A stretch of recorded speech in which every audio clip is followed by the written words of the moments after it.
Hey, welcome everyone to the Audiophile Show. Hopefully, everyone's having a great time. Shane, it's always a pleasure to see you, my friend. How are you And you, my doing? friend? Yeah, How's good. That's great. Melbourne? Yeah, look, we're here at the Melbourne Hi-Fi Show. I've got some guests to bring in and to talk to our audience about some of the things that are going on here at the show as well. So this should be very show focused, and it should be talking about all things hi-fi and all things our audience would no doubt love to talk about. Yeah, that's absolutely right. Yeah, we're broadcasting live at the StereoNet Melbourne Hi-Fi Show, and folks, you know me, Louis V. Latte. We got Shane Stevenson, Aussie Audiophile, your host for the Audiophile Show, with us today. And as Shane just said, we're going to be discussing what's happening on the show floor. We're going to be talking about new gear, demos, and have a few surprise guests popping in. Some We exciting do, in people fact. lined up. Yes, so we'll have a little chat, and we'll let the audience build up, and it seems like we've got a few people already chiming in. Somebody's talking to us from Mexico, I see there. Perfect. Yes, please ask your questions. If you have any questions for any of our guests or about the Melbourne Hi-Fi Show, be sure to put them in a chat. We'll go around and address questions live from the audience as the program goes on. Really appreciate folks joining in. Drago, thank you so much. Always a pleasure to have you. Good evening and morning for sure. Hi from Mexico. Pleasure to have you on here. Really appreciate you guys jumping in. Shane, as we wait a little bit longer here, let me ask you, I mean, you got to the show a little early. You gave us some behind the scenes footage, which was really cool to see the show kind of come together from empty rooms to fully, decked out rooms with all the latest hi-fi gear. I'm kind of curious, what's your first impression walking into the show this year? Look, mate, the level's high this year. It's certainly higher than it's been in the last few years. There's some really lovely rooms here this year, and I'm doing a best of show above and below $30,000, and it's tough. I'm not going to lie. It's really is tough. I'm really earning my keep. There's some great hi-fi rooms that are under 30K. So it's going to be an interesting one for me to work out exactly. I've got another level, as my audience would know. I've got level 3 on day 3, which is today. So I'll be going through on level 3, and then I'll have to sit there with my pencil and my notepad out, and I'll have to tally up the scores and see exactly who are the winners in both the above and below $30,000 mark. So I'm going to earn my keep this show. It's I've got a lot of other interviews going on as well. So but we're going to focus here on everything to do with hi-fi on our regular fortnightly show that we do. And but there's some really nice gear here. Anything that immediately caught your eye, Shane, that you can share with us, or do you want to reserve it for the episode? Oh, no. We're here to talk about these things. The new Sashas are here from Wilson Audio, the brand new Sasha Vs. They are lovely speakers. I am a bit of a Wilson fan, as you know, so I've been watching those very closely, and I've been in and out of that room quite a few times. Also, Griffin are here with their Diablo 333. They're driving the Wilson speakers. So that has been an interesting... I actually did a short with some Martin speakers with a Lynn Sondek LP12 turntable playing Frank Sinatra track yesterday. Now, that caught my eye. That was really nice. So the Lynn stuff this year is partnered with Martin, and that is certainly another standout hi-fi system. But one that I posted earlier on that I thought was very special, and that is the Helcro room with the Wilson Benesh speakers. That is very much a front runner. See, I'm a Wilson Benesh fan. I think you know that. You and I have talked about that brand for some time. Yeah. Yes. Yeah, it's special. That's a special room. Magenta Audio are doing that room, and it is right at the top of my list. Unless anything on the third floor knocks it off, it's going to be hard to beat. Yeah, well, we got some great people joining in. We got John saying hello. Robert, who was at the show yesterday, just seemed to have missed you. I think he was trying to seek you out there. Really appreciate you guys jumping in. Of course, Tina and her support for every show. Really appreciate that. I know that woman. I think you do. I think you do. And we already got, look at this. We even got 1 a.m. in the UK trying to stay on. Wow. John, dedicated. We appreciate that. We appreciate that. Drago's asking, did Hey Now play any of those electric stats? I don't know if you want to answer that or not. I think Hey Now I've got PS Audio with some electrostats up in one of their rooms as well, which I think I'm not sure if I've covered that in yesterday's. It's all getting a bit blurry, to be honest. I can't remember what rooms I've been in and what rooms I haven't been in yet. But I have seen the latest PS Audio, the Paul McGowan brand, so the latest version with some electrostats in one of Jeff's rooms. Yes, so he is there with some electrostats, Dan, and I think I covered that. If I haven't, it'll be definitely being covered today.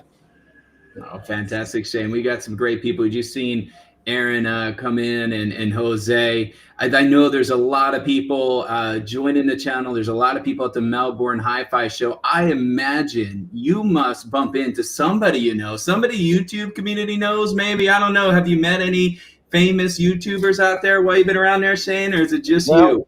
It's funny you should say that because you'll never believe who I did run into here at the Melbourne Hi-Fi Show.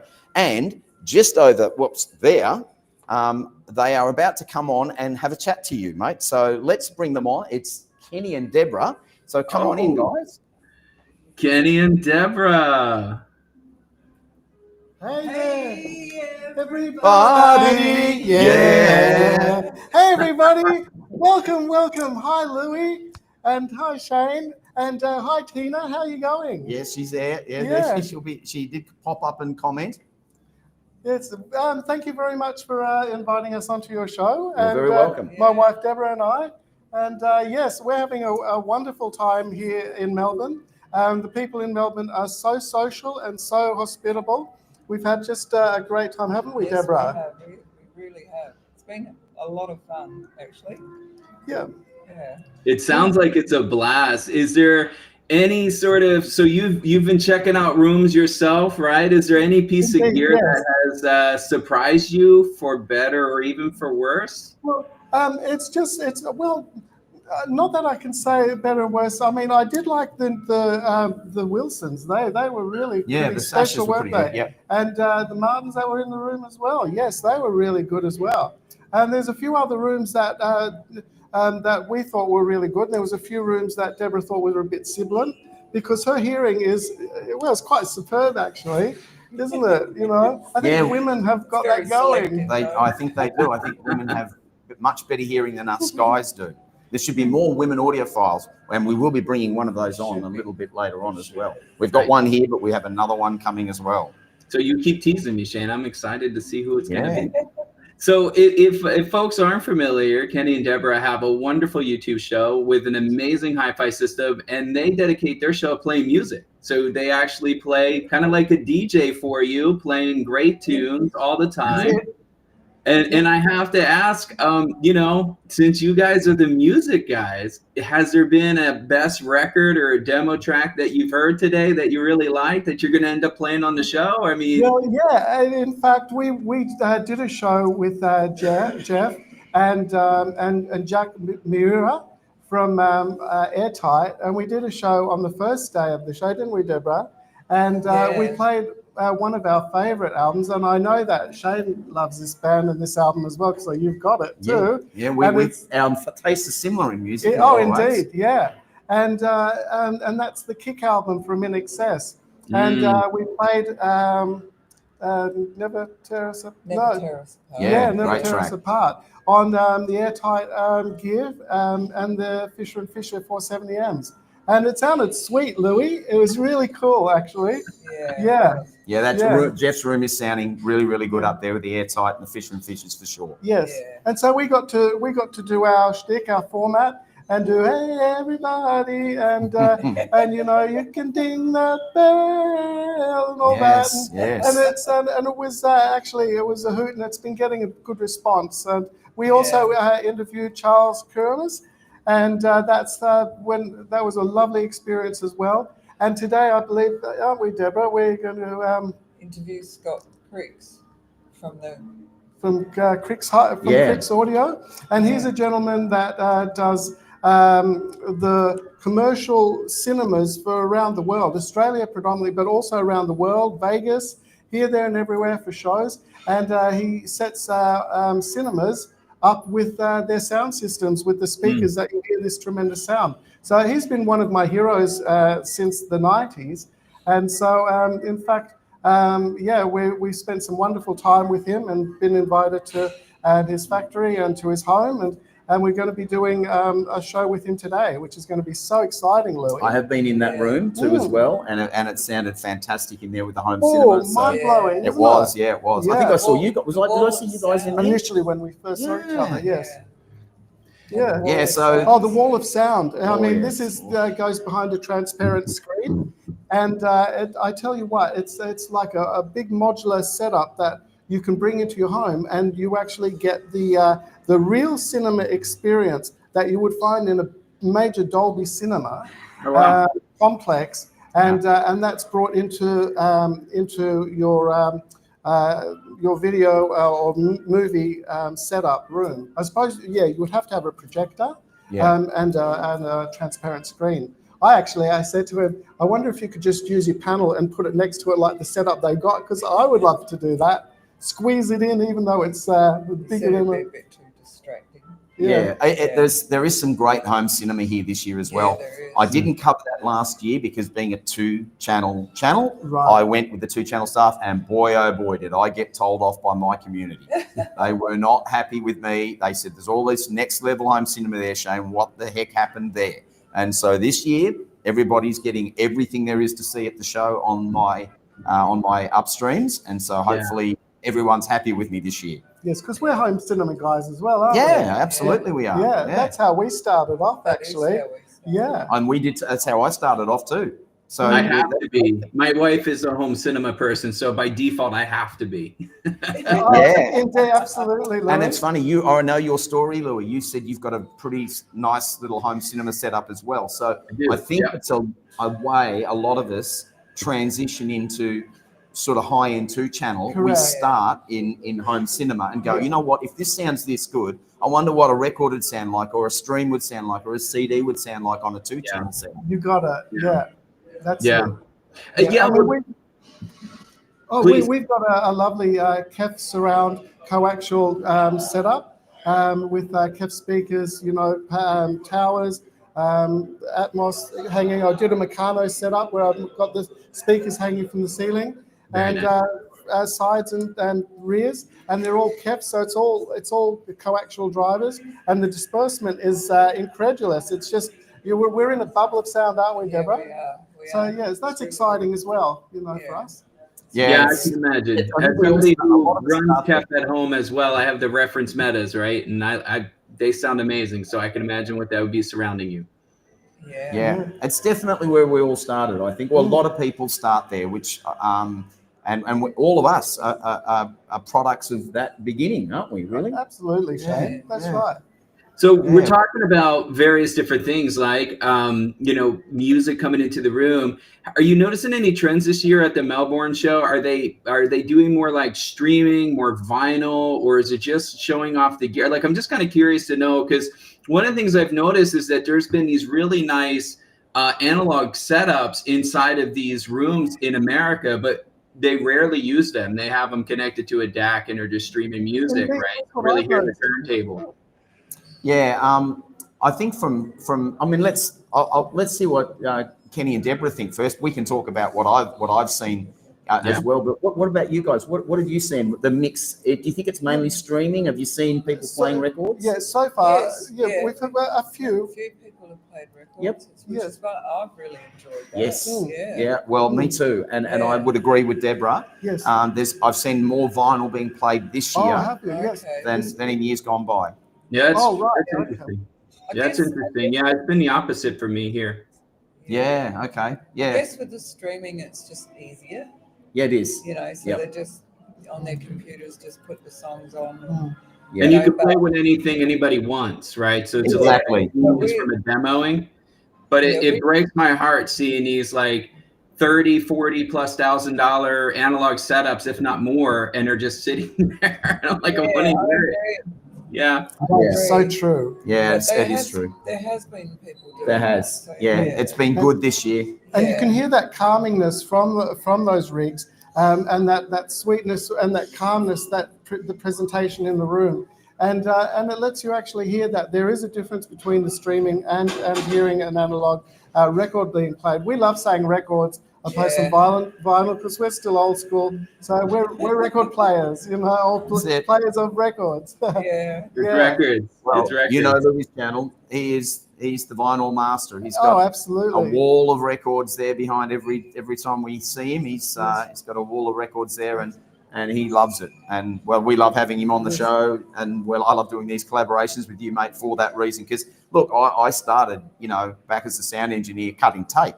So I mean, I go back that far. So I'm very much into vinyl, and I appreciate all the new stuff that's coming out, and I love that as well. But look, it all starts, as my good mate Guido says, music was born analog, and it absolutely was and is. That's right. And we've had a few discussions actually, Louis, with some people here, and we're all on the same page that, you know, that we actually sit down and play a record or play a CD, and we listen to the entirety of it. And when we're streaming, as casual and as pleasant as that is and convenient, that we tend to hear a track or two and do that same thing that everybody does and moves on. And I mean, that's wonderful because playlists are fun, but there is something to be said about putting on a record and just chilling. And this is what this hobby is about. It's about chillaxing. It's about it's about getting into music, getting into that piece of your music, and enjoying that lifestyle. Because you know what it is, really? It's the artist telling the story. And that story starts at track one, and it goes through one side, and then it goes through the other side. There's a story that's trying to be conveyed there. And that's one thing that's lost with streaming, is all of a sudden we just go, bang, oh, I had enough of that, bang, bang. And it's sad because we're cutting off that message that the artist is trying to get across with that particular album. Oh, I agree, Shane. And that artist is portraying a story, and that should be respected. Yeah. So as respect to the artist, one should play from the beginning and then to the end in regards to, you know, even when I'm streaming, I think, oh no, I'll play that song to the end because that artist has actually put that on this service, and it's my job to enjoy that artist from the moment from here to here, and then I'll go to the next one. And it's a respect thing to the actual artist. I agree. I agree, and I think part of that story is when you have the record in front of you, is that record, right? The notes, the artwork, all of that continues the story from the music, which you sort of lose in streaming. And the other side is that streaming is just inherently distracting, right? Like you're on a mobile device that sometimes, unless you have a dedicated device just for your Roon or whatever player you use, you get notifications. It's easy to go on the internet. It's easy to start skimming and reading things, and you lose focus on the lyrics and the music and the intent from the artist. I feel I have, you put a shiny object in front of me, man, I'm distracted, right? That's right. I'm with you, man. Yep, absolutely. That might be just me. No, it's not. It's the same goes with streaming on shows and movies. We can spend, you know, half the time choosing something, and that's a pain as well, isn't it? Yeah. You know, opposed to watching something. We're so spoilt for choice there, but what that's done for us is it's shortened our attention spans as human beings. So we need it's constant sugar rush after sugar rush, which and it doesn't allow you to slow down and actually, you know, there's the psychologist in me talking now. It doesn't allow you to slow down and actually drink in what you're doing and breathe and get centered in yourself, because that's so important. But we live in an on-demand world. Having said that, we have found so many amazing artists because of streaming. Yep. This is that true. we would never have known. 100%. Wow, We Deborah. just- Yeah, true. That's true From all over too. the world, from all over the world. And There's I- pluses and minuses. Yeah. There's Huge a plus. Yeah. Because then you can go out and buy the album. Yes. Yeah, and some of our community actually do that, and especially with some of our Aussie stuff that we put on, and people around the world really like the Australian music because it's choice, and we're biased, aren't we? We love we our are. Australian music. We over love it. here. Yes, we do. Yeah. There's Kenny and I something are about- often doing Aussie music, aren't we, on our Yeah, channels? we're doing a whole session at the moment of it. Oh, And, cool. Well, yeah, I'm we something just for put Kate on- fan, so you may know who they are or not, but I'm a Something for Kate fan. So they're an Aussie Something band. for Kate. Yeah, of course. Yeah. Yeah. Well, actually, you know what we should do now? We should talk about these guys' channel because we actually haven't told our audience about Deborah and Kenny's channel. So, by all means, guys, introduce your channel to our audience. Go on, Oh. Judy. Well, Deborah and I have a music show that we encourage and lift up and make cheer and lift people's emotions up in their love for music. And it started off about about the rig and about the equipment, and it developed. And then Deborah came in in front of the camera. Kicking and screaming. Yeah, actually, that is so true. Yeah. And now you're both stars. What are you talking about? Like I said to Kenny, that's your thing. I'll just sit in the background. Yeah. And consequently, Now it's that's become a show and a music show, and it's just evolving as we're going along, as we're learning more and we're becoming more experienced as hosts. And it's not like a lot of things on YouTube that Louis, that a lot of content providers that are just playing a track and then sitting back and it's just a video of it. We are presenting the song. We're talking about the artist. We're talking about the song and how it makes us feel. A lot of songs that actually invoke memories. And that's very important to Deborah and I, isn't it, Deborah? Yeah, it is. Because we all can relate to that, can't we, Louis? What We that can. track did and what we did at that moment. And so our show's very much based on that. And we also encourage wives and partners to come in. I always say, don't I? What do I say? Yeah, dust off the furniture and invite your wife in. There you go. That's great to hear. Yeah, because we would like for the audio community, one, to grow and not die off, and encourage younger people into it, Louis. And the other thing is that if men can bring in their partners, the ones that they love for many years, then they're actually going to be having another thing in common with that person, where possibly, well, in fact, you hit the nail on the head, in fact, when you said you purchased your wife some South American music, correct? And encourage her into your music room. Am I right in remembering that?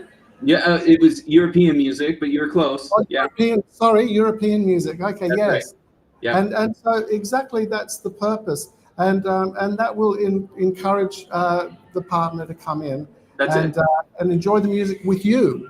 And Which is what's happened with a lot of our subscribers. They've said, come in to have a look at these two guys. Yeah.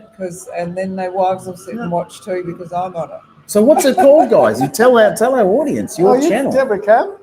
It's what is it? What is it, Shane? You're telling the story, guys. Yeah, My goodness sake. It's Kenny's Hi-Fi Down Under, yes. and we're a fun hi-fi music show to lift up and encourage audiophiles further into the hobby and enjoy their music.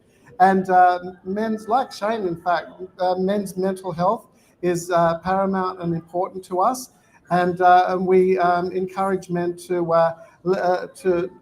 learn to like and love themselves, and to be loved by somebody and to love others. Express emotion in the music. Yeah. And in fact, a lot of our community are connecting to that.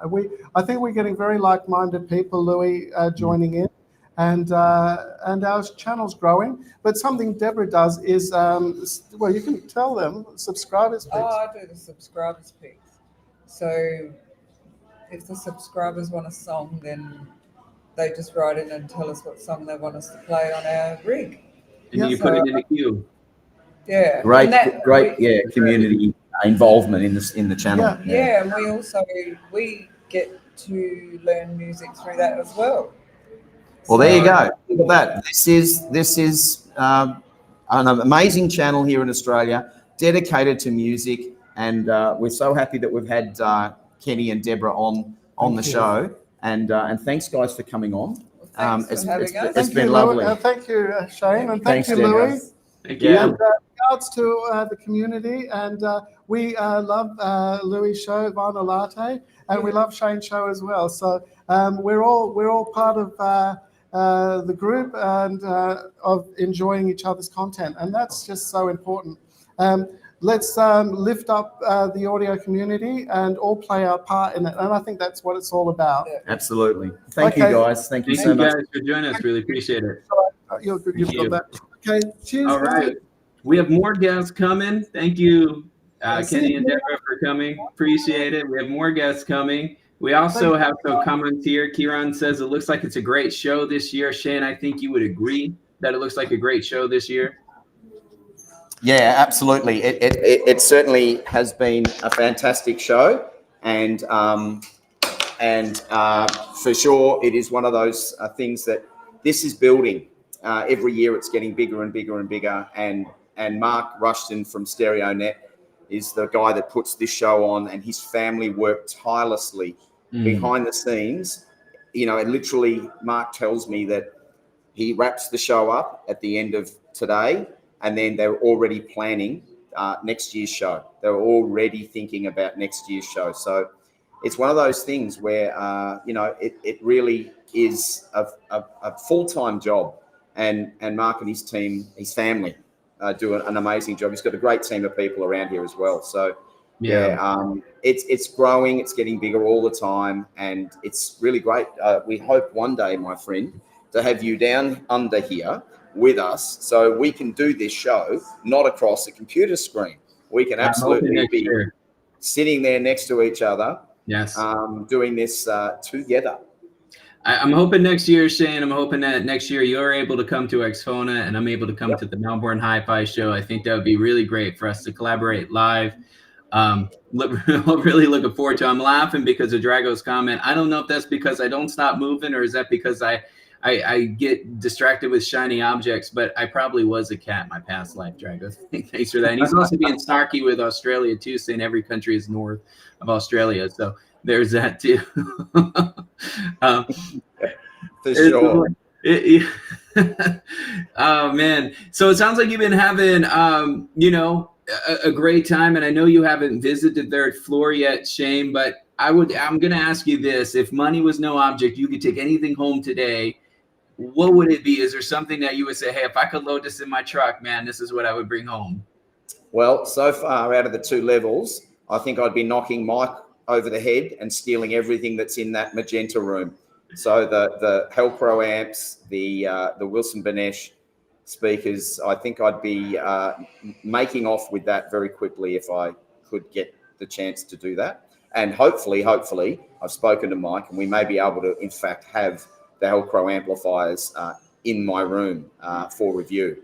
So that's a possibility. Can't promise anything yet, but it is something we're working on behind the scenes to try and get to happen. And if we can, then I would absolutely love to have those amp. I'm a big fan of the Helcro topology, the way that that amplifier is constructed, and it is very open, extremely low distortion, basically not measurable, and a stunning amplifier. And the way it images and the way it's correct with its phase is just stunning, because it really does put you smack. The center image is holographic and it is dimensional. It is that you can almost close your eyes and point to the singer's mouth. It is just so focused. It's that good. I'm probably telling everybody what I'm thinking now about Best in Show, but it's going to take a bit of toppling, that room, I can tell you. You still got to hit the third floor, similar setup before, and I kind of know what you're talking about. And you showed off those amps in your behind the scenes and some other content, I believe.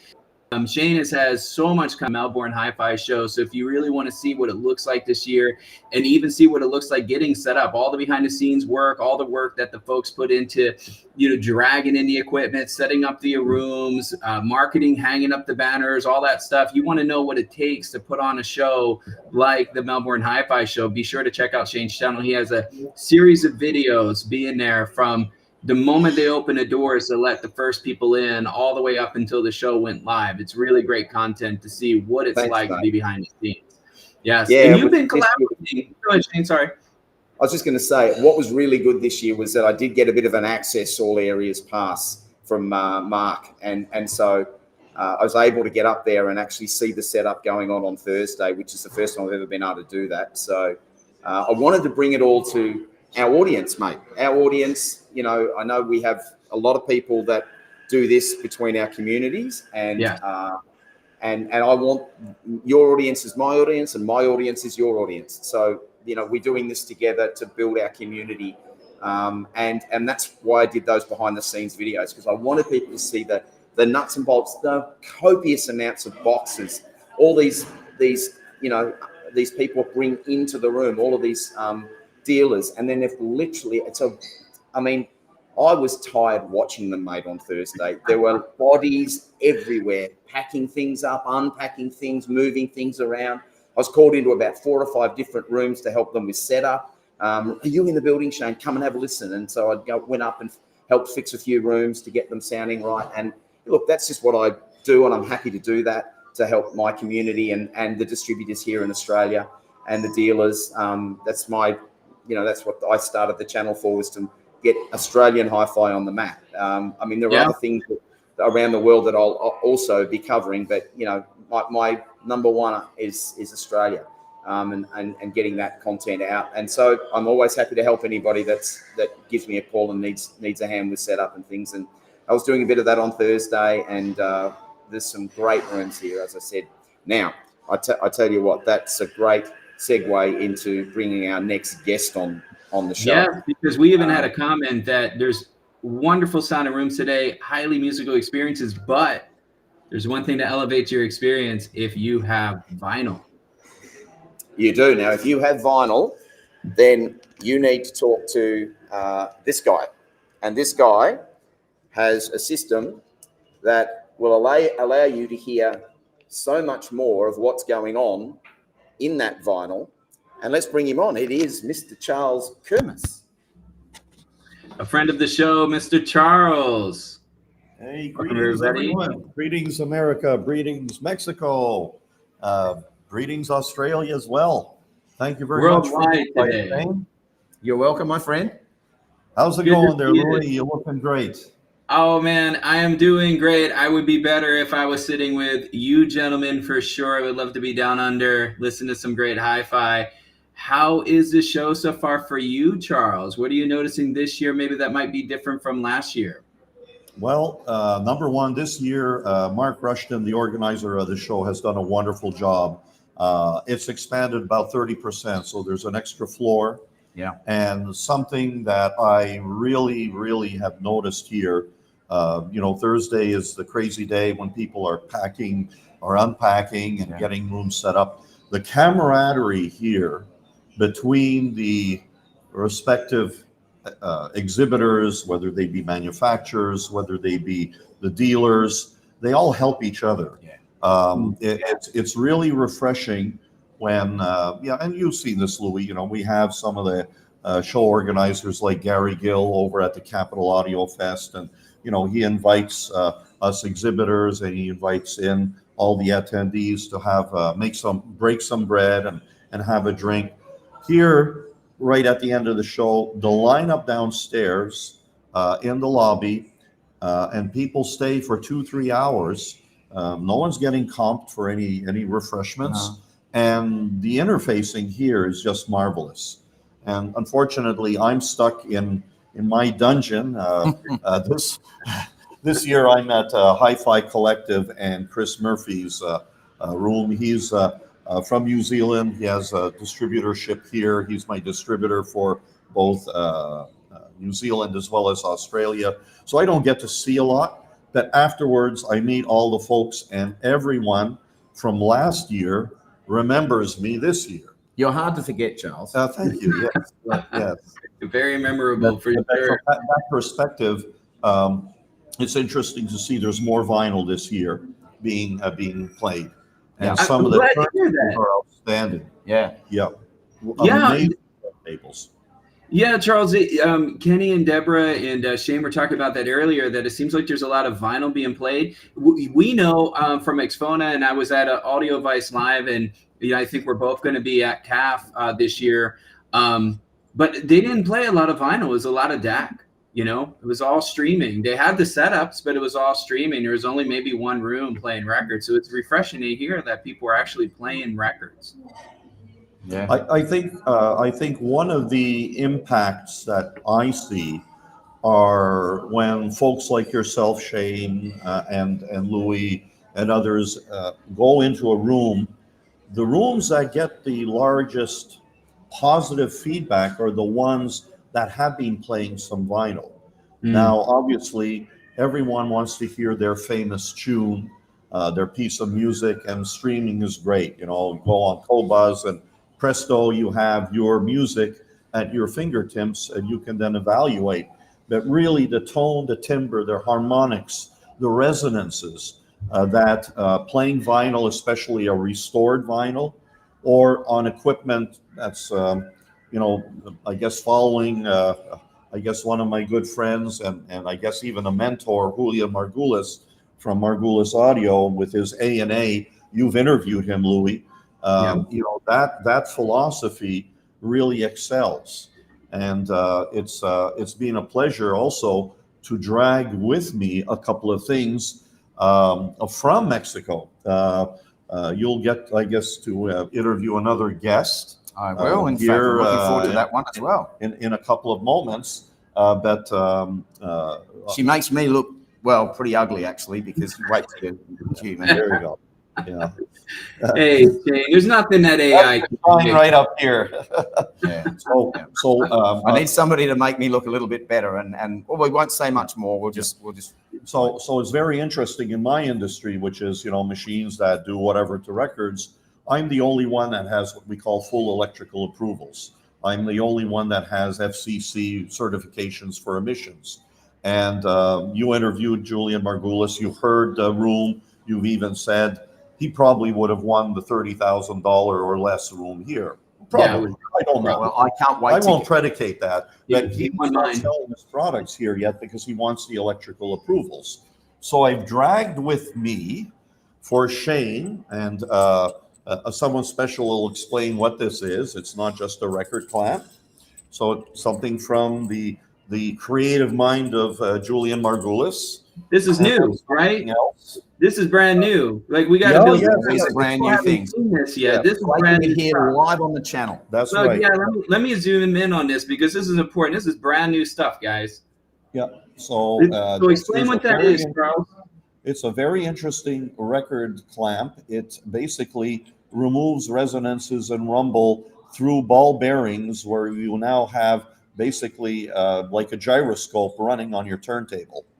So if you think of NASA and technology and keeping spacecraft stable and satellites stable, well, we'll get a little more information on that. And while Julian is working on getting the Australian approvals for his product, these are going to start appearing, I'm sure, after Shane gives it a good whirl. And this is a very interesting product. One of the things that, I always work with J.R. Beauclair, who I respect immensely. He took over from Wally Tools and has created all of these tools, for the alignment of your cartridges, anti-skating, and so on. We both love records. And for me, his work that he does on correcting zenith error and whatever is great. But if you're not playing a record that's out of the stamper and has all these levels, you're not doing your turntable or your stereo system any good.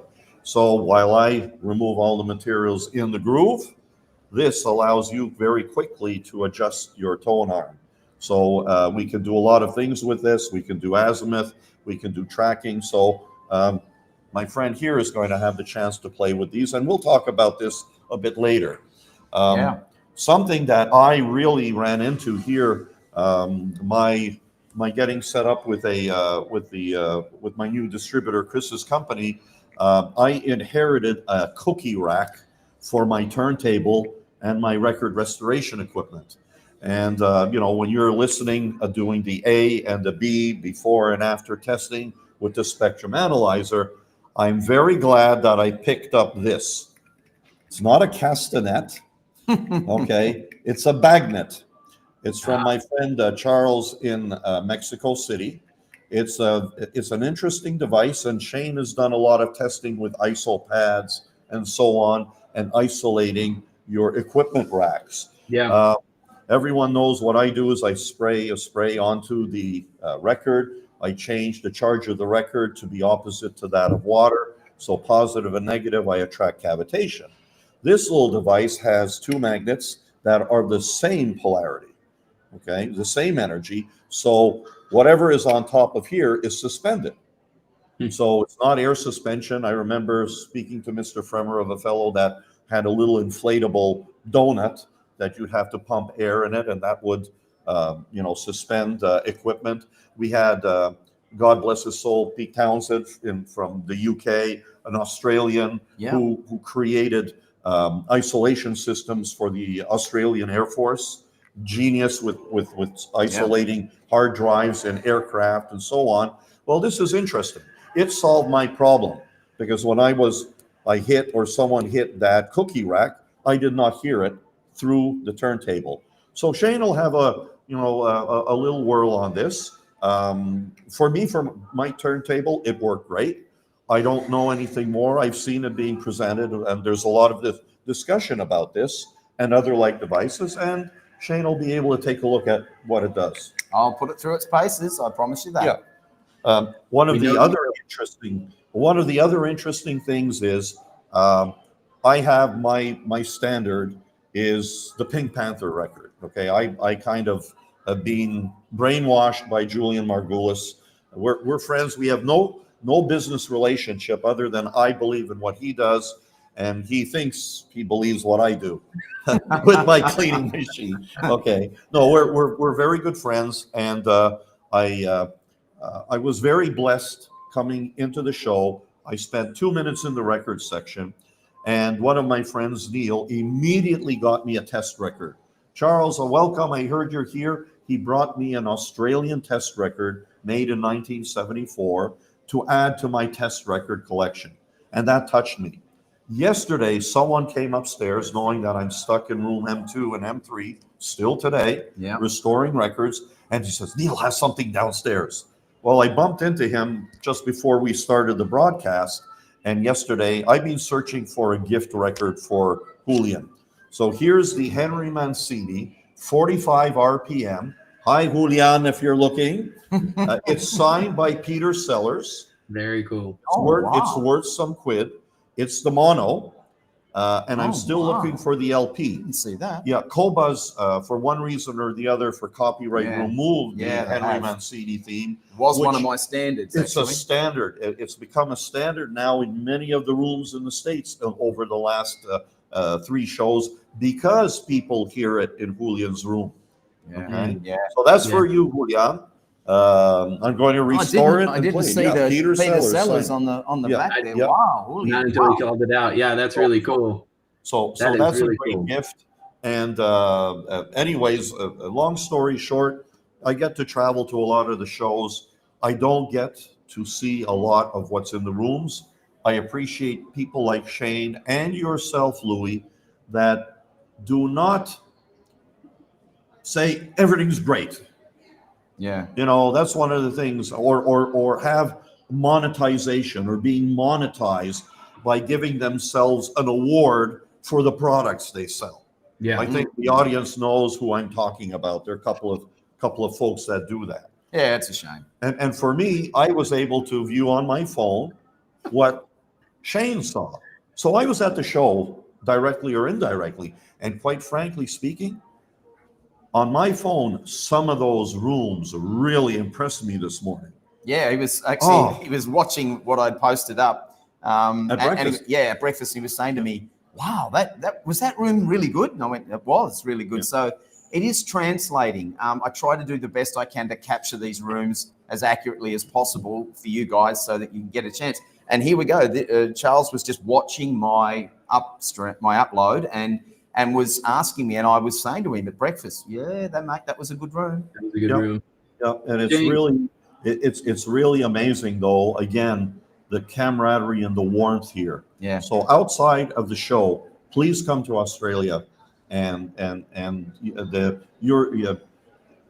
live in hotels. The front desk people were so nice. Yeah, maybe I have the funny accent. Okay.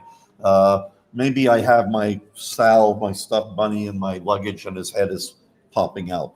But everyone was so nice. We're genuine. We're a genuine bunch of people, I think, here in Australia, and we love seeing people come to our country, and I think we give everyone a fair go.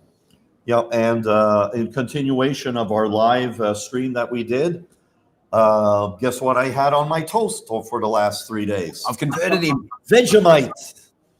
And we have a big pot in the bakery area, and I think I'm the only person that's eating the damn stuff. Because I take a look, it's fresh. I come back later, geez, no one's taking anything. I don't know, maybe it's a scam fooling us, this expat Canadian living in America, that people all eat Vegemite here for breakfast. We do. I don't know. I'm kind of concerned. No, that's all right. We do. You're not a fair income Aussie unless you've had a Vegemite on toast, and you have. So we're going to move on with the program. But I met Shane last year. We did not know each other. He walked into my stand. He brought in a record. He recorded the whole thing, and he was surprised at what we did. We went out for supper last year with Tim from Magenta. We did. To a wonderful, beautiful Italian restaurant about 3-4 blocks from here. Yeah. We ate there 3 nights in a row last year. We did the same thing this year. Yeah. They're closed on Sundays, so we'll have a curry. Yeah. We are. Shit, but no, we're going home. Oh, actually, we're going home. We're going over your place. We're going home. Now, I'll tell you something. What's going to happen here? We're gonna get Charles in the room. Charles is going to be coming into my house. He's going to have a listen to my system, and he's going to restore a record with his system in my house. So what better than to have the man himself doing the restoration himself at my place, and then we're going to play it on my turntable. So you guys, premium service, that's coming up, and it's going to be very, very cool. Let me tell you. Very good. So Shane, we got a question from the room. You guys were talking about the rooms this year. There was a question that came in from John asking if there's any demonstrators adding treatments to their room. Yes, there is. Yeah.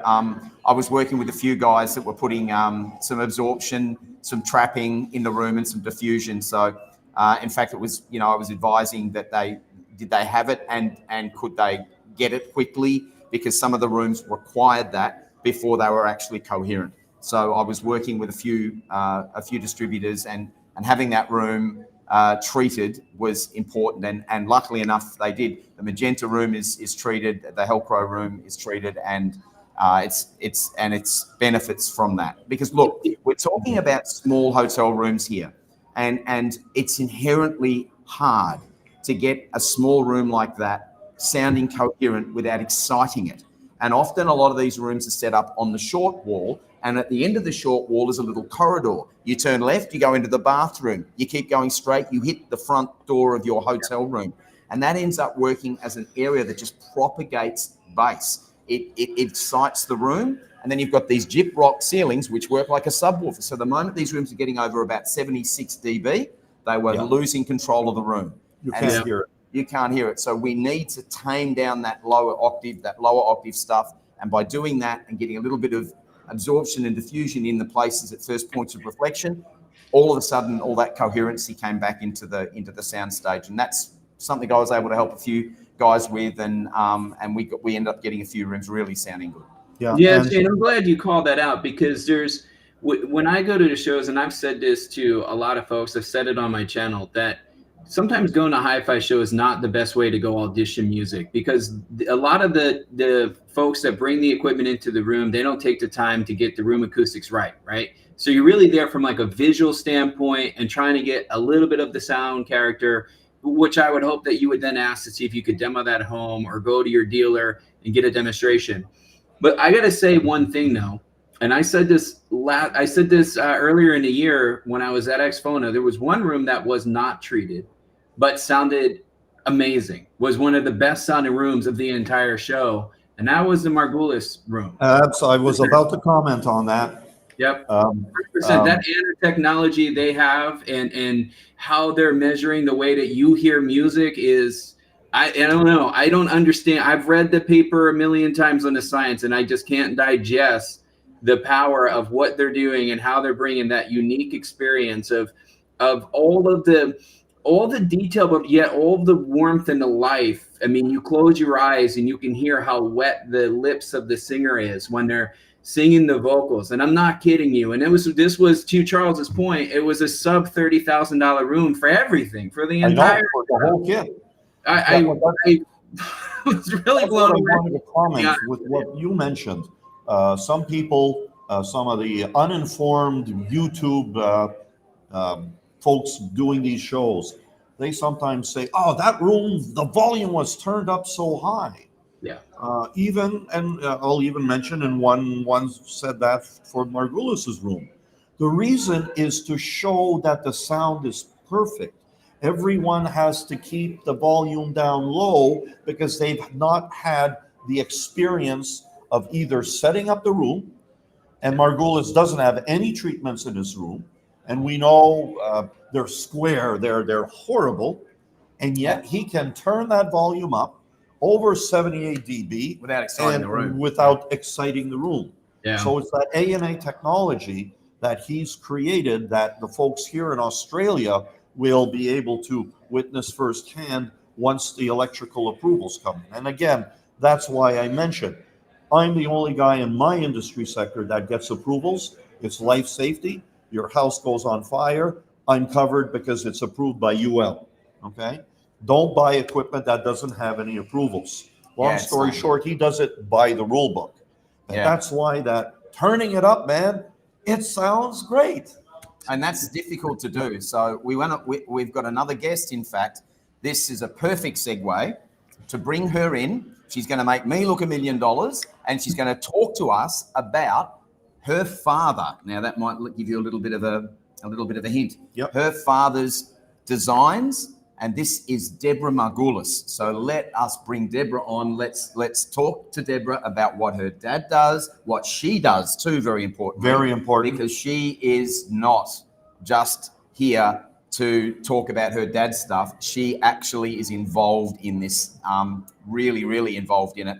And I was lucky enough to go out to dinner with her and her husband a couple of nights ago. And it was an absolute great dinner. I learned a lot about what she's doing. I have great respect for her and what her dad's doing. And I'm really, really keen to get that stuff in my room so that I can show you, all you guys, exactly what Julian and Deborah are doing.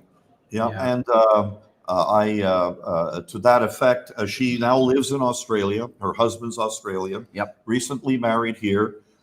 And it's nice to see, new generations of family coming into the business, because their family has been in the business for a very long time. Yeah. As a matter of fact, Julian organized the CES equivalent in Mexico.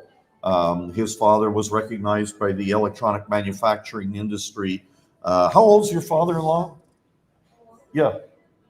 No, it's either 92 or 102. Anyways, I went sailing with him. But yeah, your grandfather. I was going to say 95. 95. And wow. everything's there. And to answer a question, though, from Drago, thank you. You're always bringing good points. A cookie rack is those things that you see, just stainless steel or chrome-plated wire. Wire shelves. And that's where my turntable was on with my machine. And if Not you good. sneeze on it, you hear it through the turntable. Yeah. So these little things solve that problem, at least for me. So without further ado, everyone, thank you very much for staying in online, and the familiar faces yes, I'll come down. I'll see you down in Illinois.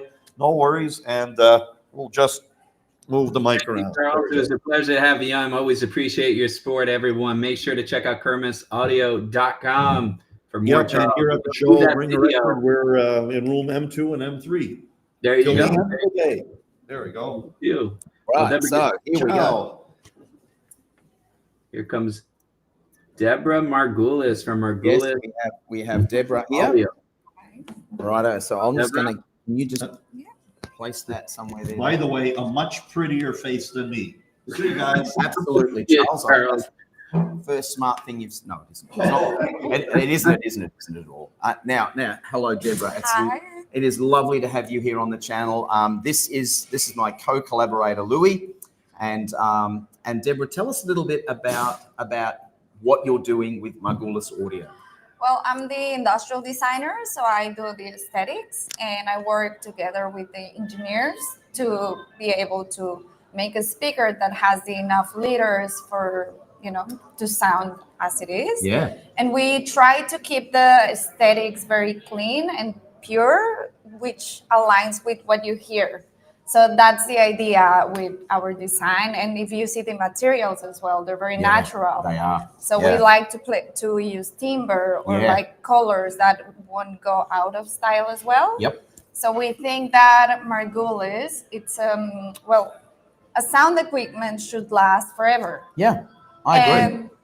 And what if you have something that is so trendy right now, but in a few years you just look at it and it's like, oh no. That's a really good point. And look, I haven't seen any of the equipment yet in the flesh, but certainly I've watched it on YouTube. I've seen Charles in your dad's rooms and seen the equipment that you are helping him to produce and design. And it is stunningly good. It really is. So hats off. This young lady is really knocking it out of the park. I can tell you that for a fact. The nice thing about the equipment, and I hinted on this earlier, and I mentioned this on my coverage in Exponent, is that not only is it visually beautiful, so sorry, but I always say it gets spousal approval, right? It's something you can easily put in your living room, in your space. Nobody's going to be like, what is this ugly, hi-fi equipment? Because some of the hi-fi equipment isn't really designed for aesthetics, right? They're not the most attractive boxes, but it sounds beautiful without really needing room treatment. I'm not saying room treatment would make it better, but it sounds amazing. And when I was talking to Julien, he was explaining to us about ANA and how we interpret sounds a little bit different through that technology. And I think it's just such a unique approach to, you're taking design from an aesthetic, but also from a sound. The way we interpret sound, you're thinking about the full experience, right? You're designing the experience, not just the outcome of the sound. Does that make sense? Like, I feel like I'm rambling here, but you're designing that experience because it's a full package, which a lot of devices either sound really good and look hideous or look really good and kind of sound hideous. You have sort of that perfect blend, and it's all priced right. Right? It's not $1 million system like you see in a lot of these hi-fi rooms. Yeah, and the bigger isn't always the better as well. Like, you don't need the biggest. Absolutely. And I agree. And you cannot have sometimes that thing in your house as well. Exactly right. So, correct. I mean, the spousal approval is very, very important. I mean, if you're going to have a hi-fi system in your room, it's got to look like it blends in, that it belongs in that room, and that sometimes, very much so, less is more in this industry.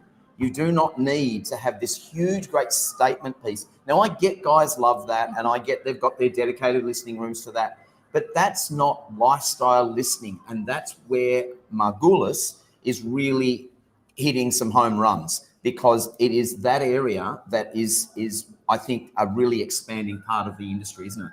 Yeah. So we try, whenever we're in a show, we try to show how it would look in your house as well. Yep.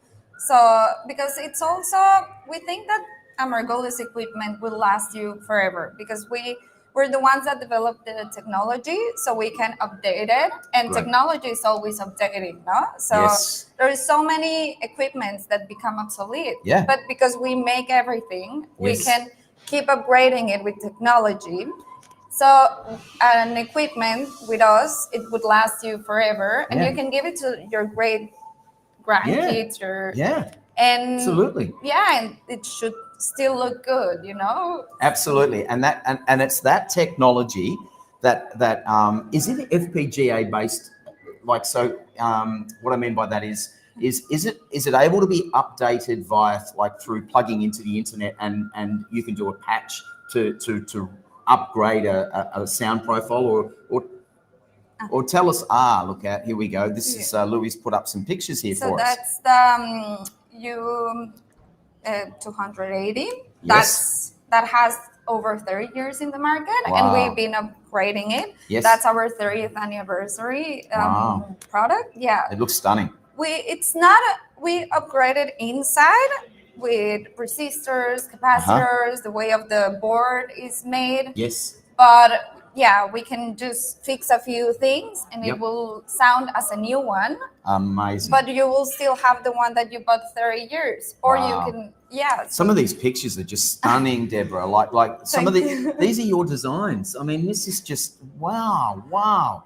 I mean, I just love the look of some of this stuff. It's just, I cannot wait to get it in my listening room and talk to my guys about it. I mean, look at these speakers. They are So those are the new speakers. Yep. It's the century online, so it's like we're turning 100 years. Wow.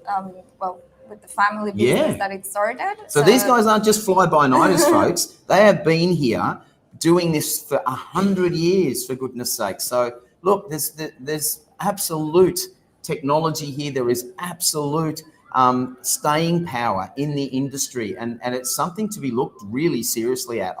As I said, I'm very excited to have a listen to it in the flesh. Yeah. Can I add an interjection here, as I normally do? One of the things, hi there, you can move the camera around just a second. There we go.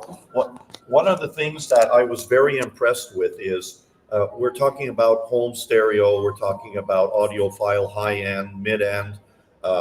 Julian's now coming out with his headphone amplifier that I actually wanted to steal with headphones. And he says, no approval, you cannot bring. And he's a friend, for heaven's sakes. Yeah. He would not allow me to do anything. That in Mexico, he has a pro audio line. Okay. Yep. If you go to any of the coffee bars, I've done the report for you, the Kirmuss report 2 weeks ago when I was in Mexico City. Yes. JBL and Bose are not a market player in Mexico. It's Margules everywhere. Yeah, great. And the sound is not antiseptic. Yeah. We went to our favorite Italian restaurant again yesterday and commented, the sound is antiseptic. So we had Anne Bisson from Montreal. She came over to the Lava Club, which is a Michelin one-star restaurant in Mexico, very modern. He also has a sushi bar and whatever. And he has a rock and roll live disco upstairs. And it rocks. It rocks. Brilliant. It really rocks. Yeah. And that the ANA technology, you see the whole wall full of tube amplifiers. And it's interesting where to put in. Her brother, Jacobo, is responsible for that particular division. And they even have one-star Michelin restaurants in America that are using the pro audio gear. And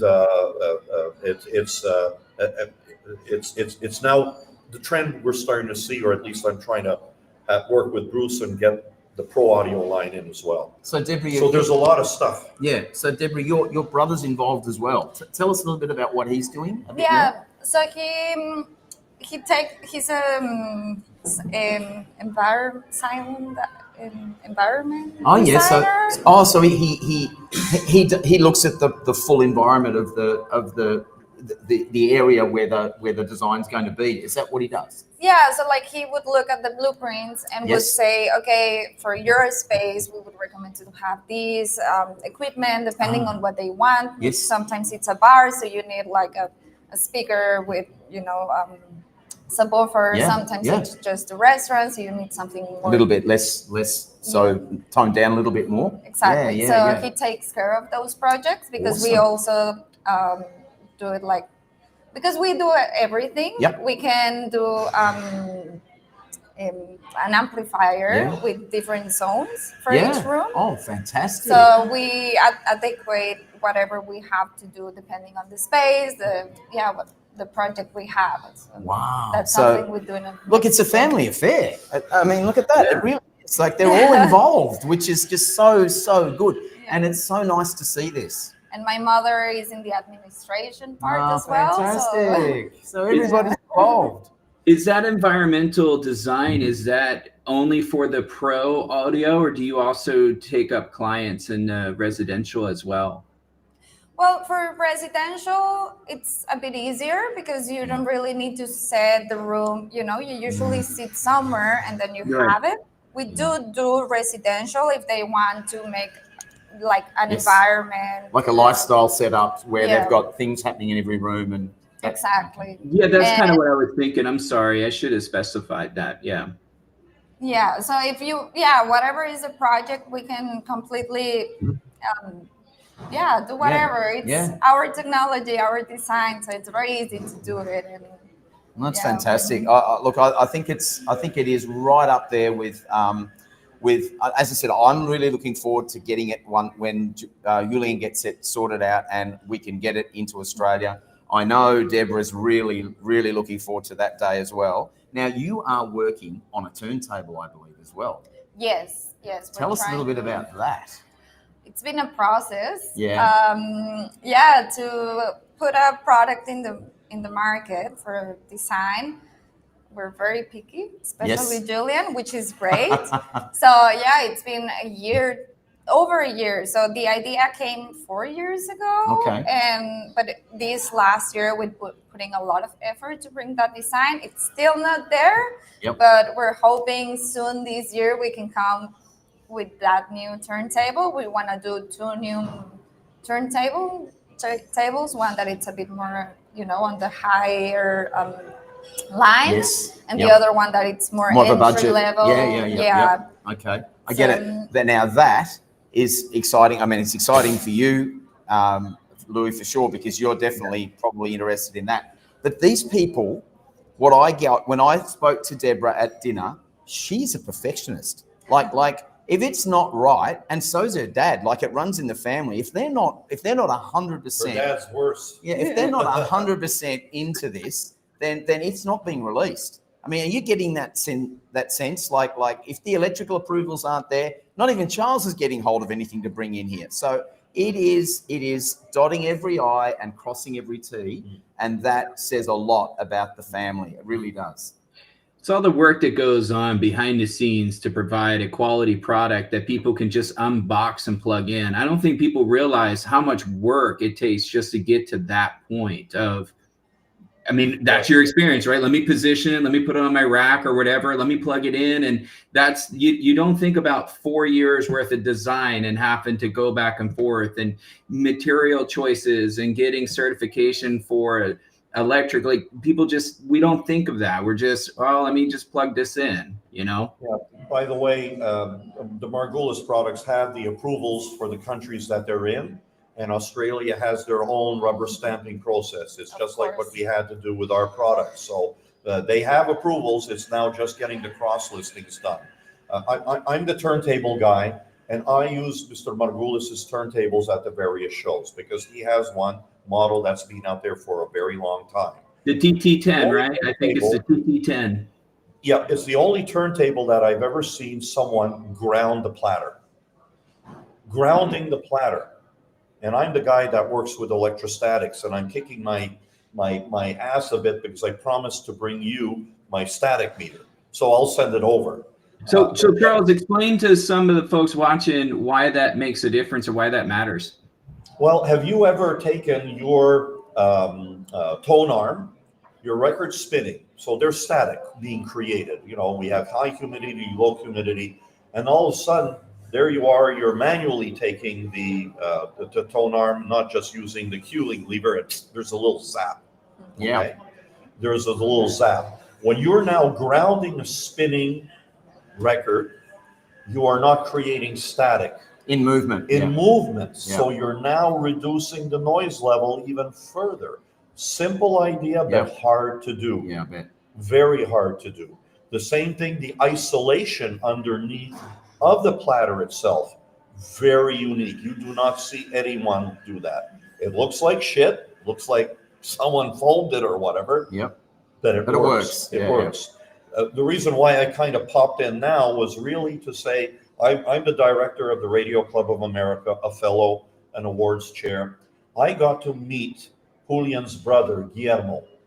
And Guillermo is running the father's and the grandfather's electronic parts store. And in my community, amateur radio, two-way radio, we need high power components, and we are all homebrew artists. We like to build things. I saw parts that you cannot find anywhere. So for those in the audience that are like to build things, you're looking for variable resistors, air capacitors, crazy values, terminal blocks, send me an email at charles@kirmussaudio.com. I will introduce you over to Guillermo. And, you know, everyone says these electronic stores that have been there for 100 years, they love the smell, but they're disorganized. His wife during COVID reorganized everything. You know where every single screw is. So I apologize for kind of digressing away from audio, but we all are builders. Especially now, people build tube amplifiers. We get the young kids in. His store is a gold mine, and we have very few stores like that in America. They're all gone. Mendelssohn in Ohio was one of them, and Fistel's in Denver, because the real estate taxes are higher than the revenues per month. Yeah. So they tear the building down. Yeah. So anyways, Guillermo, if you're looking, hi. I told you I'm trying to get you some business as well. Cheers, guys. I have to go upstairs and work. Yeah, thank you again, Charles. Yeah. He's everywhere, Charles. You name it, he's there. So look, I wanted to bring Deborah in. I wanted to talk a little bit about this brand before it gets here, because I want my community, our communities, to know about this brand, to know what Deborah and her father are doing, and literally the family, what the family are doing. And I want to push this out because I really think this stuff is, look, you've heard it, Louis. Maybe you can talk a little bit about what you heard at Expona, and then you and Deborah can bounce a few things off each other. Yeah, so, you know, you go to these hi-fi shows, and for those that are watching that are used to going to hi-fi shows, you know how it is. You're in these boxy rooms. They're the worst for sound. They're not designed for acoustics. I mean, heck, I'm in a hotel room now and I can hear my neighbor's TV on, right? Like, they're just the worst, right? And we go into the Margules room. It's the first time. I don't know who anybody is. I'm just looking at rooms and looking for beautiful things. And it was the first room I actually had to sit down and like, what am I listening to? Because it sounds amazing. And I'm looking around the room and I'm noticing there's no room acoustic treatment going on. There's nothing. It's just the speakers, the amps laying on the floor. I mean, it's just a basic setup that you would normally see. And I had a buddy of mine, if you watch the channel, his name's Josh. He was with me, and Josh has spent his career in pro audio. And he sat next to me, he leaned over and he goes, "This sounds real. Like, they're in the room with us." And I was like, I get goosebumps. I'm getting goosebumps now because it was the first time. I'm serious. I mentioned a part earlier where you can actually hear how wet the lips are. There was a female vocalist. I can't remember the track right at the moment, but she was singing. You can literally hear in between the breaths how her lips kind of got stuck together. I've never heard that. Not even in my own system at home. I've never heard that happen. And I was just completely blown away. And that's when I met Julian, and he's like, "What you're hearing is Anna." And I'm like, "That's not, I don't know who Anna is, but that's not who that artist is." And he goes, "No, that's what you're hearing in our technology is Anna." So then he sat down with me and told me all about this Anna technology. And I'm like, I got to get you on an interview to talk about this, and hence the thing. But it is a beautiful experience that, quite frankly, I think is one brand that doesn't get, I hope I'm not saying something wrong here, but doesn't get enough recognition. I think it needs a lot more recognition because that's what we're going to do. Yeah, beautifully designed and sounds wonderful, and is priced it's price reasonable. We got so many folks that are going to headphones and stuff because they can't afford all this price creeping in hi-fi. And here you have a brand that sounds better than most of the things that you're going to spend at a premium price, in my humbled opinion. And you can get in there with a full setup. I mean, everything that you need for a fraction of the price, for a price of a set of speakers almost in a hi-fi world. It's absolutely amazing, you know, absolutely amazing. So I know you said we go back and forth real quick. Deborah, you're into design as far as how I remember Shane introducing you. What's the inspiration behind, I mean, what inspires you, or what inspires the design of the products? Well, I feel we came to the soul of the design already. Like, it's there. You see a Margules, and it has a lot of design, but at the same time, it doesn't overpower. So we try, like he said, keep it simple. Yeah. But at the same time, have that feeling of warmness, and like, I don't know, it's pleasant to see, and you won't get tired of it. So yeah, it's more like natural materials, natural, aesthetic. It's funny because, you know, I can say this. I've not heard, I mean, I've heard your capture of it, mate, but I haven't heard it myself. But I have watched on the YouTube, and I can see what I can see. And it gives me a sense of feeling like I'm engaged in the music, that I'm listening into the music, not listening to music. Mm-hmm. And there's a very big difference there. If being able to feel that emotion the artist is trying to put across, being able to feel like you are in the music, that's the true essence of being an audiophile. And I get that impression from this stuff, this Margules stuff. I really am very excited. So that's what we do. We are into the experience. Yeah. So when you're sitting there, you have the experience of listening, of looking. We're missing the smell, but maybe the timbre will give you that smell. Right. But yeah, it's the experience that the music gives you. And so I did my master's, and I learned a bit, how to measure the reverberance in the room. Yep. And then I went with Margules, and it's like, but it doesn't really matter as much to us, because the way we design the products with ANA technology that focuses in the acoustics instead of the fundamental tone, that's why you can picture the instruments where they come from. No, your brain can allow to see them in a way. In front of you almost. You've got to use your imagination, don't you? But in saying that, you feel like you're there in the recording. Yeah, and you even can hear it from behind. And if you come to our showroom in Mexico, we've had that discussion, no? Like, why shouldn't we treat more this room? And we've been always like, well, no one has a treated room at home, so we should show them what they hear here. It will be able for them to have it at home. So without any changes. Exactly. Yeah. So we have, like, behind them, there's a museum with a glass door, and it's all glass, and it still, glass is one of the worst materials, and it still sounds great. Yeah, see, this is exciting. I'm so excited. I cannot wait to get this in my room and have a listen to it. I really am excited. So I'll have to pull all the treatment out of my room, for goodness sake, just so I can see but that's a really interesting point, Deborah. It is the setting this stuff up, thinking about the equipment in the space that people live in. Because we're not going to, I call my little room the padded cell, because it's full of treatment, all right? Because I'm trying to really hear to review stuff. But I really am interested in that, in the way you're planning that, the way you're thinking about it, the way you are designing equipment so that it sounds perfect, really, really good in an environment that is normal, what you're going to see in a house. And that's exciting. You're spot on, and it's all using that patented technology, ANA, to make it happen, which is amazing. It really is amazing.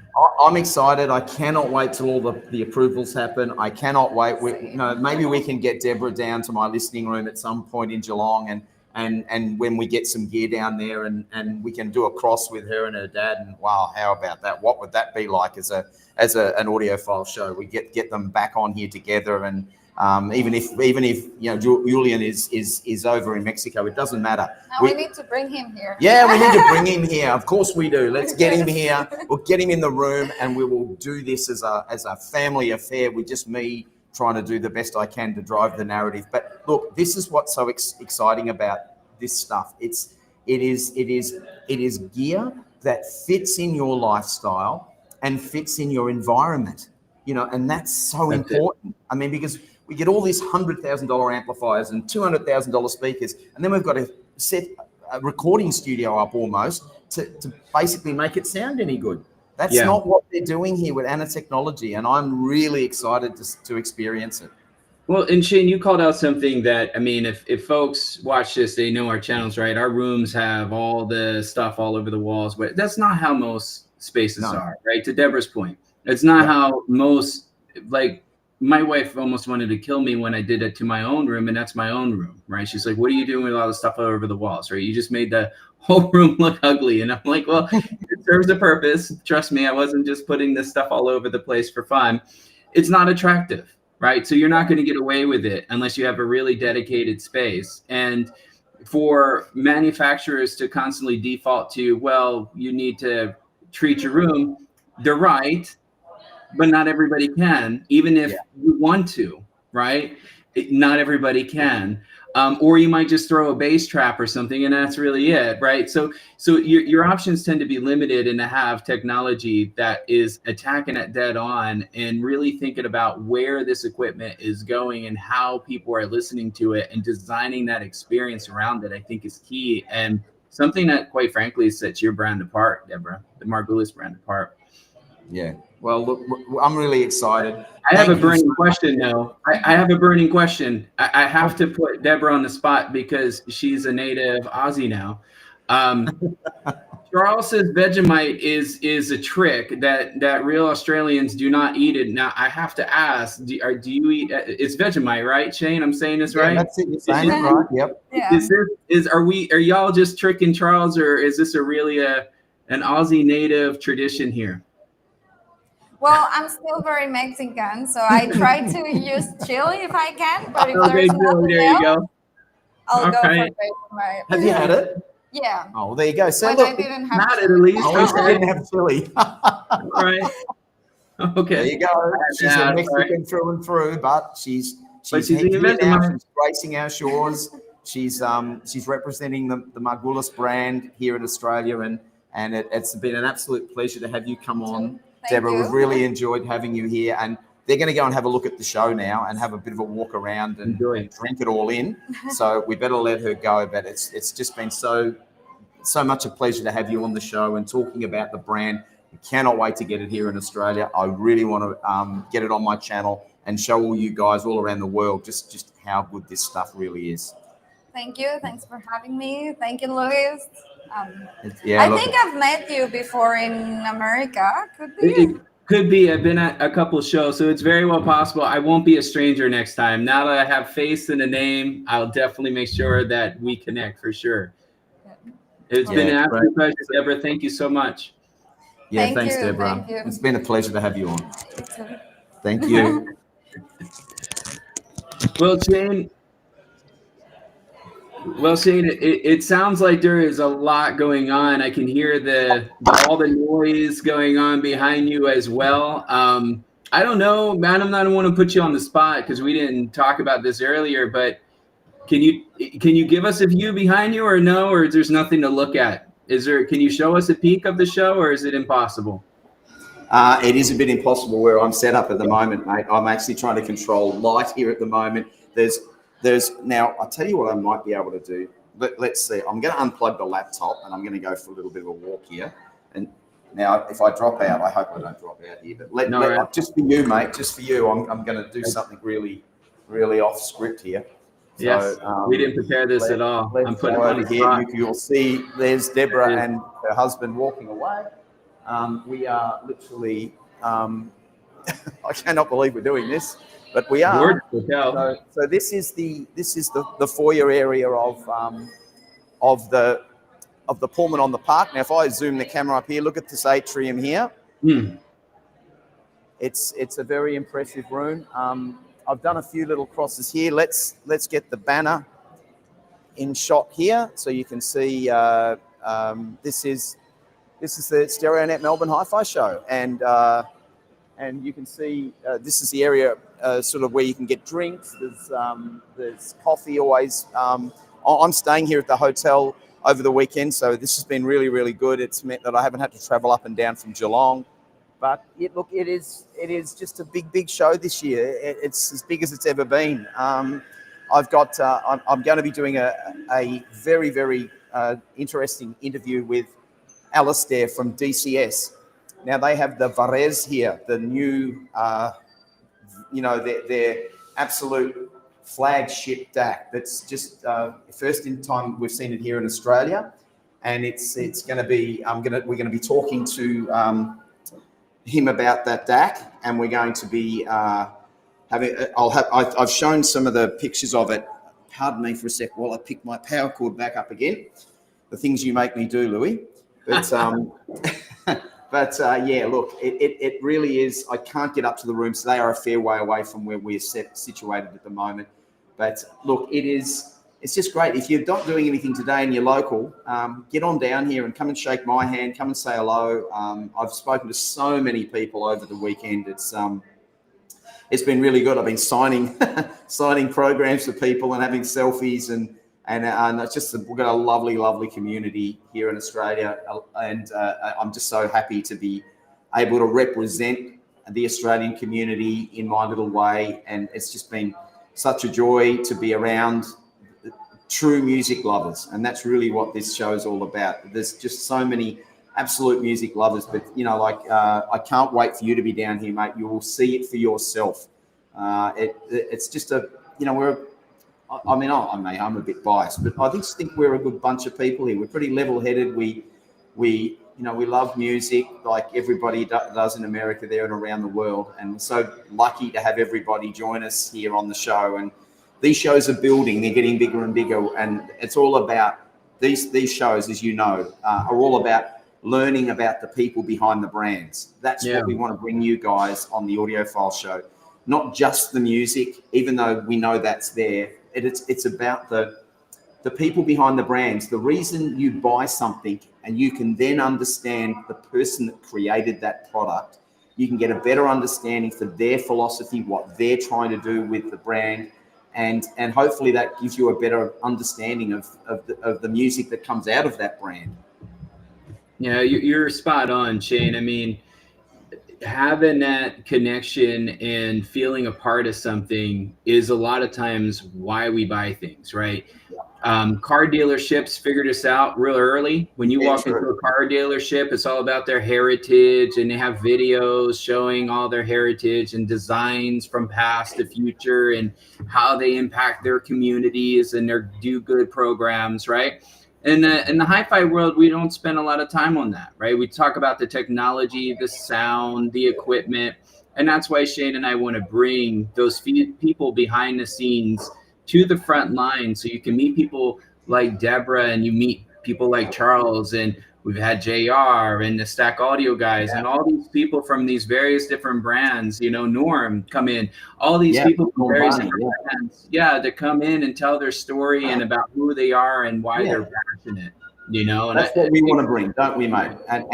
And what we want to do too is we want to make sure you guys see they're all on our channels. So get on our channels and have a look for those Audiophile shows. They're in playlists. I know Louis produces one for his channel. I do for mine. So we don't care where you go. I mean, we're both an entity. We're both together doing this. We're not going anywhere. We're brothers from another mother, him and me, and we're moving forward together with our Audiophile show and our collaborative stuff that we're doing. You will always see us together moving forward. We're going to be doing a lot of great things. We've got some really important things we're going to announce pretty soon when we get it off the ground that we'll be doing together as an entity as well. So yeah, mate, look, it's just great here at the Melbourne Hi-Fi Show. It's been an absolute joy. We've had some wonderful people come in.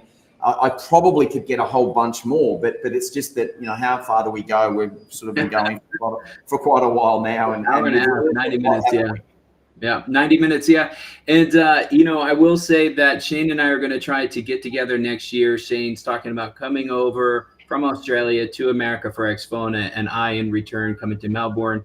And one of the things we talked about that I'm going to sneak here, Shane, I hope you don't mind me leaking this out, is that if we can pull this off, we're hoping that we can also have a little pop-up meet and greet with the folks in our community that are going to be at their shows, a chance for all of us to hang out, maybe have a drink, coffee, beer, or something together, and maybe do one of these live with y'all from the community, sharing your thoughts on what you think is the best rooms, what you like, what you want to see shows, which you feel like the show's done right, maybe what you feel like the show could improve on. But we love to tie you all in to our program as well. So stay tuned, because hopefully that's coming up, you know, in future episodes of the Audiophile Show.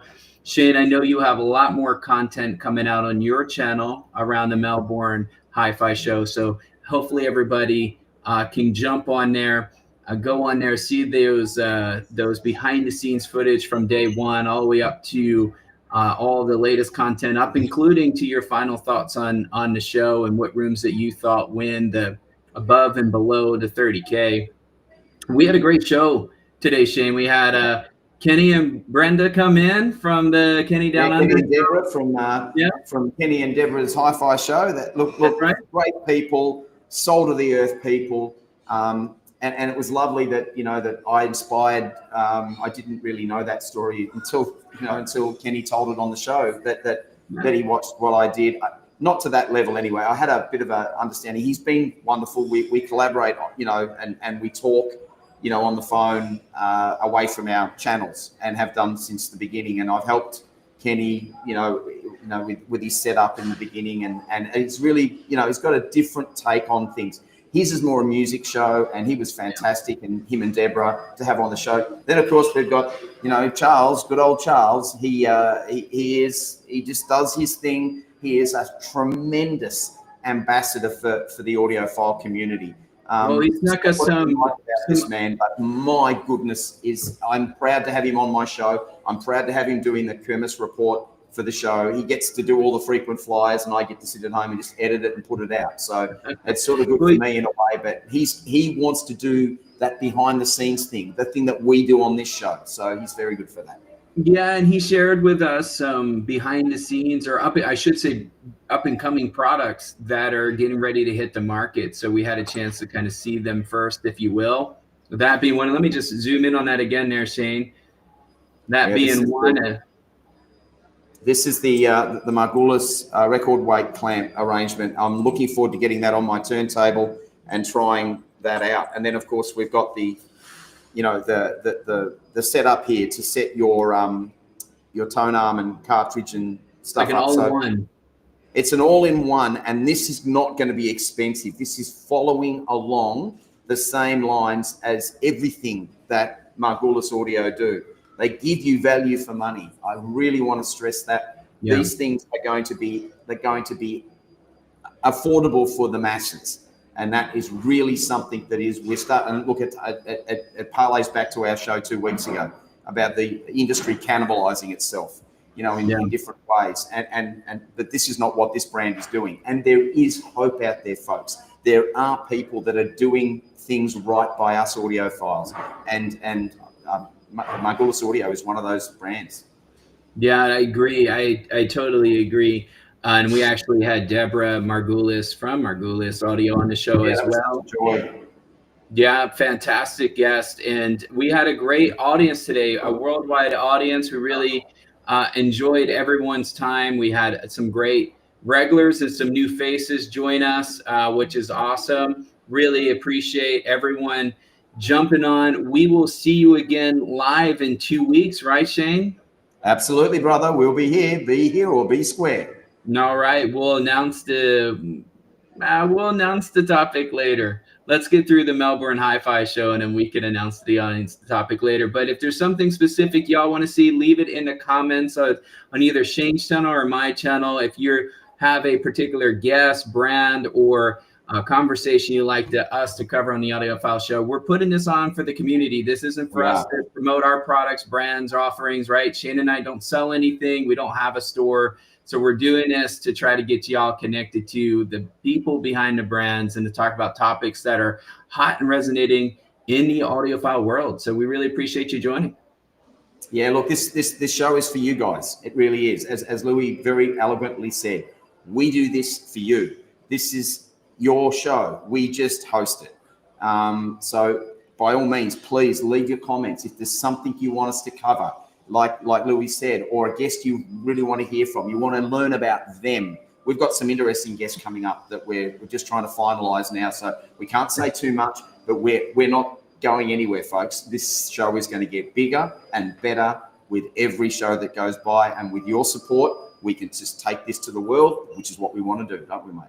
Yeah. And I will tell you, a couple of those guests that we're teasing out here is even blowing my mind that they might come on the show. We'll leave it at that. Shane, any closing words from Australia, my friend?